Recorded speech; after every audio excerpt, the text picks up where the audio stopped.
Are you looking for ways to travel with your cool Starlink Mini but have life be easier? You don't want to have to carry a power supply with you everywhere or 5,000 adapters, all that kind of junk that goes along with powering this great piece of technology. I've got an answer to you today. So this, my friends, will work in any 12-volt vehicle, whether it be your truck, your Corvette, your boat, your RV.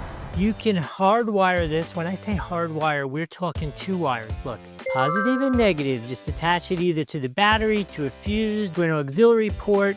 You could even adapt this to a 12-volt power supply at the cigarette lighter. You could just get one of those adapters as well.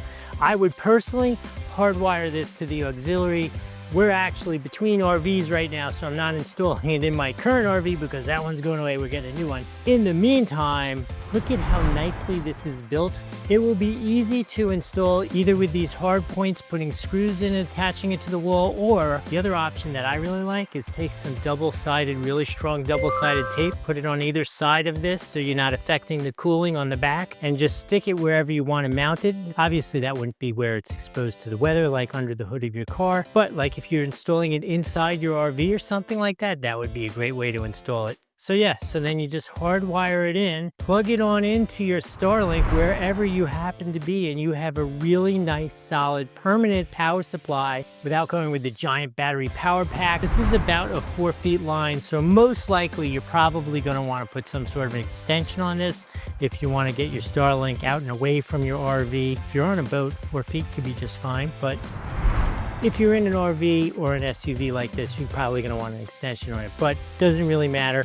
because you're just going to always have power ready to go. A ridiculously cool option for this amazing piece of technology, and it just works in so many things. The idea that you could put it in your boat, you could put it in your RV, I could put it in my truck. I was ridiculous, I could put it in the Corvette. Any of those is all going to work, and you're just going to have a nice permanent power supply. You should get yourself one of these. There's a link on the screen or down below. Both work the same way, and sometimes there's some pretty good deals there. Additionally, if I've added some value here, please like the video, follow the channel, smash that hype feature if we're here on YouTube. And if you have any questions or thoughts on this, questions about your Starlink, put it down in the comments. I'll try to help you with that. I hope this has been helpful. We'll see you in the next video.